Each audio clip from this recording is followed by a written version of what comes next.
Hey everybody, it's Tripl-L and welcome to the My Hero Academia chapter 247, my impressions and the walkthrough video. Welcome, thanks for being here, appreciate you guys. Anyway, let's just get into it. We'll start it with my impressions. So, sorry, it's just like I have a thought that I want to pass by you guys once we get into it, but I just need to hold on for that. Yeah, in general impressions, I thought I'll give you my full walkthrough process on this one. I went in and on the initial like the knee-jerk reaction, I was kind of sad, a little bit disappointed, and don't dislike the video yet. What I was disappointed about was that last week it felt like we were in like a really high momentum, and then all of a sudden this week we kind of slowed down. That's how it like the knee-jerk reaction. That was what it was. But honestly, like once you get to like I would even say chapter 249, and you read back the last couple of chapters, including this one, it's gonna feel fine. It's just that's the nature of the impatient weekly reader. That's what's going on there. I just wanted more. That's not to say that the chapter didn't give us a lot. I was just with the way that the last chapter was set up and how it ended. I wanted like a grand kind of thing, but we didn't really get that. We refocused. But that was all good. Last week I was very confused, or I was wondering, are we going into training arc or are we going into a time skip? Because that last little bit was really dramatic, and it looks like we're going into training arc, which is totally fine. That is the sensible solution. That is the safer solution. Going into a time skip would have been risky, I think, because you take away the value of Hero Academia. So overall, very happy. In terms of this chapter, when we're looking at it, I would say definitely this is a strong setup chapter. I think you wouldn't be able to disagree with that. This is strong setup just by the skeleton of how the chapter worked out. It's strong setup, and then it is a very good characterization chapter. This was characterization. That is where the main value of the chapter is, and the characterization is pretty good for fans of any of the characters. Now, I will say, in terms of characterization, I think it's fair to say that it's Endeavor, Bakugo, and Todoroki. Those three are the ones that are having characterization put forward. Izuku is not having characterization put forward. Instead, Izuku is the character who is acting on his characterization. When you look at Izuku's dialogues, and we will go through his dialogues, you will notice that there is a difference in quality when it comes to his dialogues compared to Shoto and Bakugo's. But that's just by the virtue of Izuku is the main character. We are intimately aware of Izuku's characterization, and new bits of characterization for Izuku or character development, they tend to come in during very stressful moments. So Izuku right now is in a stage where he is acting on the things that he is already, while the others are revealing things to us, the readers. Again, nothing wrong with that. That is just the virtue of being a main character. We know Izuku's characterization, so he can't have the same highs that the other characters are having. And when you look at his dialogue for the chapter, it's pretty interesting to see how different the dialogue is. And it's also interesting to see how he's responding to Endeavor's words. Because what Izuku is interpreting, in some ways, Endeavor's dialogue seems more tailored to him. Although you can still see that the dialogues will work for the other characters. It's just like Izuku has like a little bit, because he's the point of view character, he takes a little bit more away from it. There's nothing wrong with that. It's just very interesting when you get to see such a close one-to-one comparison on the differences and the nuances in a dialogue. Anyway, that's the overall thought. Overall, broad strokes. Initially, knee-jerk reaction, I was sad, but then as you read the chapter and as you like really looked at the dialogues, it became a really strong chapter. I'm really excited. I do think that with this one it's kind of slowed down, so I don't feel as excited waiting for the next week's chapter as I was for this one, but that's okay. It's better to have like consistent expectations. Overall, I think, like I said, a very strong setup and a very good characterization chapter. Any hoosers, let's get into the proper walkthrough. 4 minutes to do that. Oh my god, I'm on a roll. Okay, so this chapter. The first thing on the first page is interesting because the first panel is Fuyumi. And so when I saw this, I started wondering about the previous page. And when I refer to that, I'm talking about the last page of 246. Because Fuyumi was in 246 as well. And in that panel, she was still praying.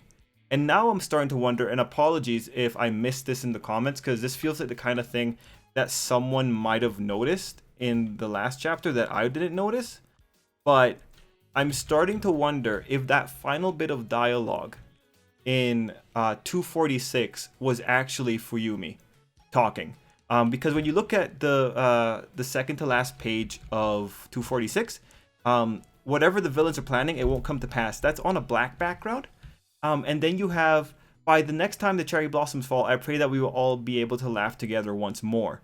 That is in a white background. And on that page, you had Fuyumi praying, and you had a tree that was dead. So now I'm thinking, is that a cherry blossom tree? I didn't look up what trees look like for cherry blossoms, but I'm wondering, is that yeah, that's pretty much my thought process. Is the final bit of dialogue in that chapter Fuyumi's prayer? Because if it is, that changes the trajectory for this particular chapter. And I'm starting to think that that might be the case, because then you look at the final bits of characterization that came from Shoto and Endeavor, and it does seem like there's going to be some kind of development for the family. Anyway, Fuyumi's presence in this first page has completely changed my mind on the last page, because two pages in a row, this girl is in there, when it didn't make sense for her to be in the last page of 246. I think that this is the big clue as to what kind of framework the author wants to put in for this arc. So I am going to put a strong bet on that one. I do think the family angle for the Todoroki family, that's going to come into play. There's going to be some kind of resolution for that family, given the framework. I think that the author, after I reread recently the internship arc, and the author, I feel like he's a very good technical writer, such that when I'm looking at these little cues, I'm thinking, yeah, he's probably setting something up, or yeah, getting some kind of resolution there. I would love to know what you guys think. I'm also going to reread the comments from last week to see if anyone else suggested this as well, because this makes more sense. Anyway, that's the first page, and already we're starting off strong. The next couple of pages are pretty much where Endeavor goes in, and he is trying to figure out what exactly the kids want to accomplish. I think this was a nice way. This was actually not nice way. I think this was very reasonable. It demonstrates an aspect of Endeavor that was re-emphasized throughout the chapter. The guy is very quick to get to business. When you read these parts, you should be thinking, yeah, Endeavor, like, he seems like a experienced businessman. He knows exactly what to ask when it reflects his job or profession. So the value of that page 3 on Jamaini's box, the value of that page is really pretty much just the information exchange. The fact that they're communicating so clearly, that is the value of that page. Then we go into the next page, which is still Izuku explaining things. He's still explaining what's going on. He's explaining that he has a different form to his quirk. He's explaining what he wants to do.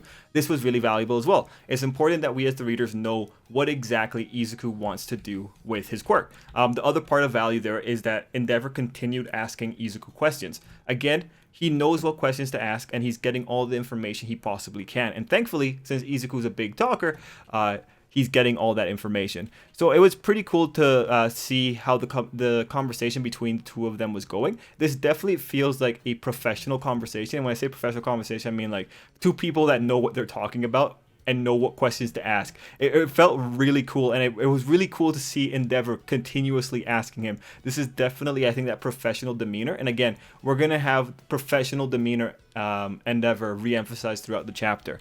Anyway, the 5th page is my favorite page, because that's where we get the absolute large blurb that Izuku gives us. So before we get into the blurb, because I do want to analyze the blurb's text, I do want to say that we had Burning there, and she was there to just re-emphasize that, oh yeah, Endeavor he's on point. Like, Endeavor's good. Endeavor's under control. That was a very direct comparison. You had two professional heroes there, and you had Endeavor's value automatically shooting up. That girl's presence there is just pretty much, in some ways, reflecting some of the fan base. Because I did read the comments on Manga Stream, and like a lot of people skipped the dialogue. But the point there was a contrast. Endeavor not only listened to Izuku, but he was able to sum it up. Which was amazing, and it just goes to show, like, Endeavor knows what he's doing.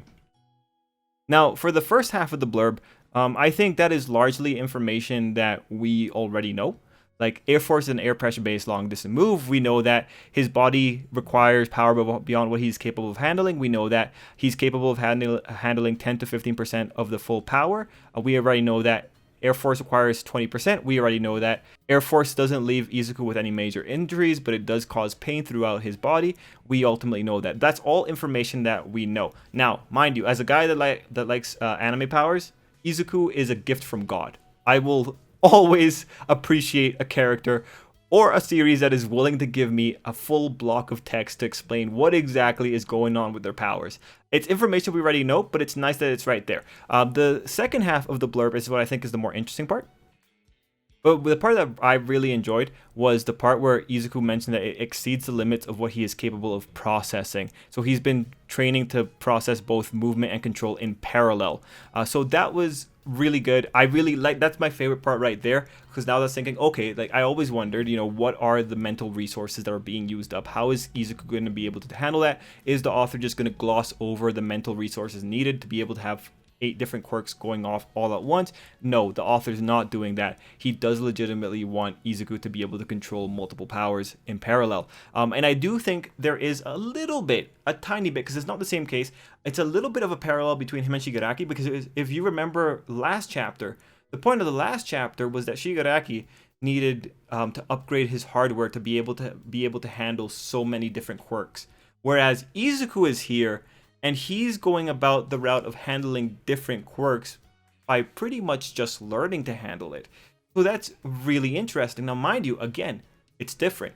All for One has a different scale of quirk usage, such that perhaps All for One just can't keep up. But Izuku, his whole arc is based around his body becoming able to handle the power that he has. So I really like that. The narrative arc here is that Izuku puts in the work to control all those abilities, whereas the other guys, they have to go through a faster method. That is the body upgrade.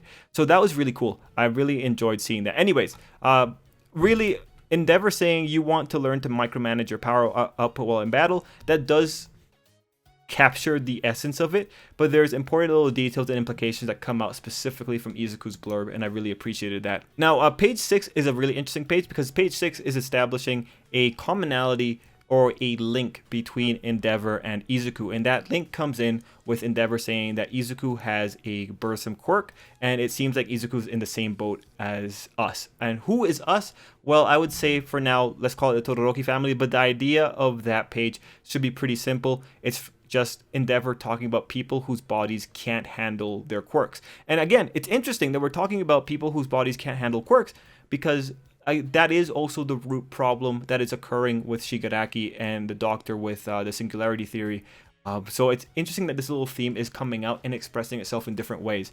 Anyways, I do like that Endeavor metaphorically extended an olive branch towards Izuku, saying that they're in the same boat. I like the use of idioms there.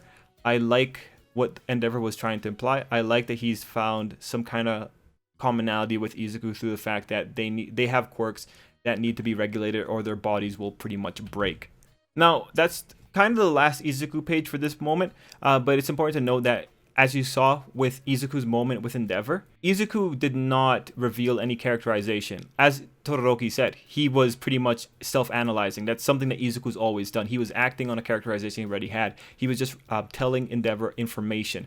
That is the fundamental difference. So then you go into Bakugo's page, and then you're seeing more of insight of how Bakugo has reflected on the people around him. He's there to find out what he can't do. I think that's really good. That goes along with the winner type character that Bakugo is.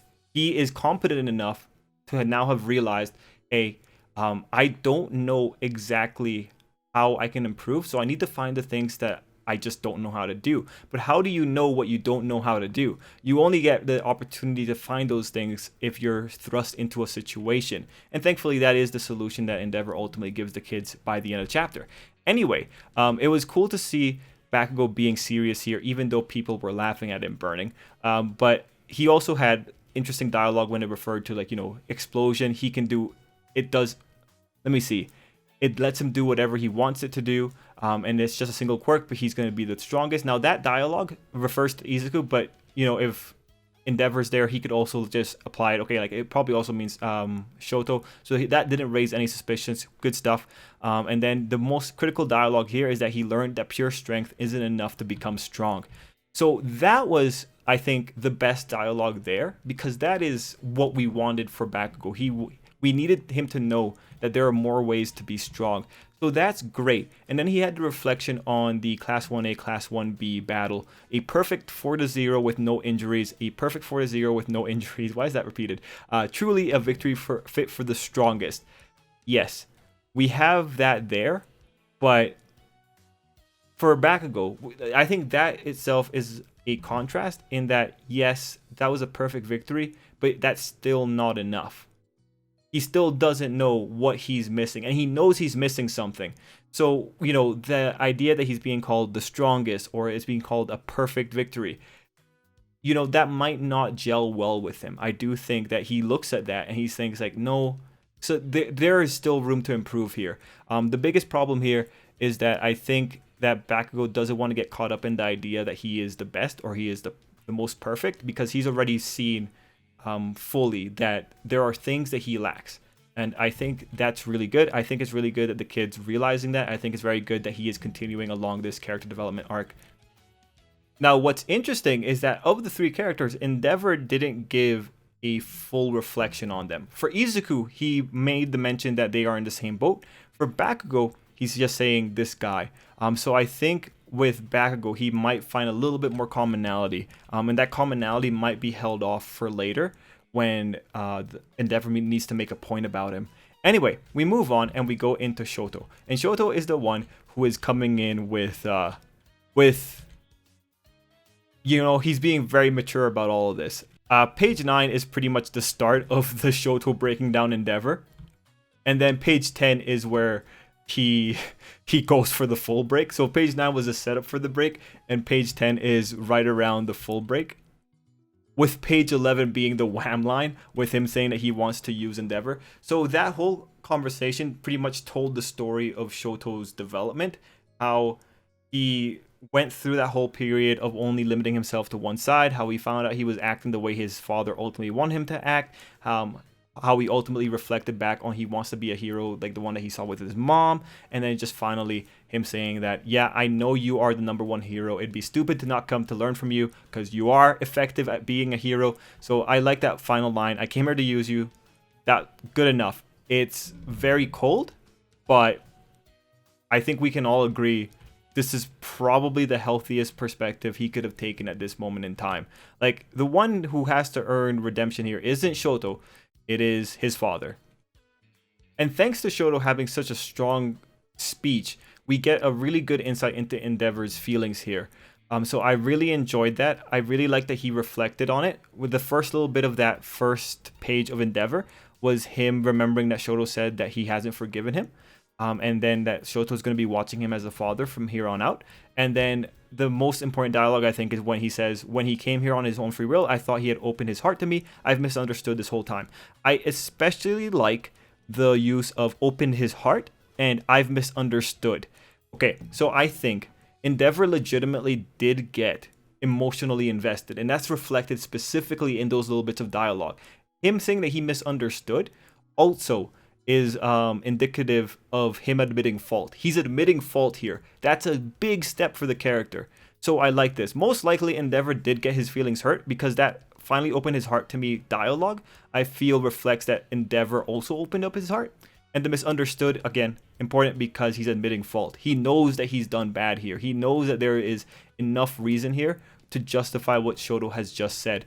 The thing is, Endeavor came into this manga as a very ignorant character when it came to familial matters, and this is now the antithesis of that initial Endeavor, which is really good. It's really good that he is able to actually be able to say, like, yes, I've misunderstood. And again, this is the page that makes me feel like for Yumi at the very beginning, like, yeah, there is going to be some kind of resolution in this particular storyline. We should assume that there's going to be resolution for all 3 of the characters given how the chapter ends, but I would say for now, for sure, definitely there's going to be some kind of resolution for the Todoroki family.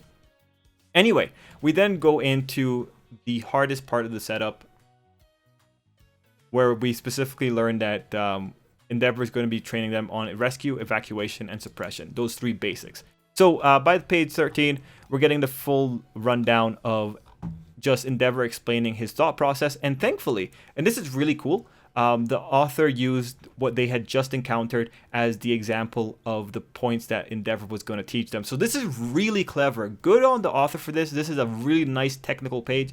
I really like it. My favorite part is that in the bit where Endeavor was saying minimize all casualties by keeping all citizens as far away as possible, I didn't realize that's what he wanted to do. Remember back when they were having that fight with the Glass Man, there were people commenting on how hot Endeavor is. I thought that was just a byproduct of him being, well, on fire. But no, here we find out, like, no, he just puts on the extra heat so people have to move away so they don't get in the way. That's amazing. That was a great shot. That was a great panel. I absolutely love that. I think the author did a really good job on that. That was really good. Anyway, we then go into Endeavor saying that those are the basics of the basics, and then he says the key words that key in Izuku, specifically parallel processing and unparalleled speed. Now, when you read those, like that word, specifically parallel processing, that does tell you, okay, like that speaks to Izuku more than the others. And then you go into the final page where Endeavor is saying that they're going to gain experience. And through that experience, they are going to be able to overcome their challenges. Now, I think this was a really good move. Endeavor clearly knows his stuff. He's talking about how his agency is grounded in fundamentals. That sounds like the rhetoric of someone who is a pro at their stuff. And him ultimately deciding that, yeah, you guys have challenges, we're just going to throw you in, and you're going to learn how to actually take on these challenges yourself. I think that was really good, because at the end of the day, Endeavor isn't a quirk scholar. He is a hero. He can't be expected to be able to give these kids tailor-made challenges that will let them figure out what they have to do.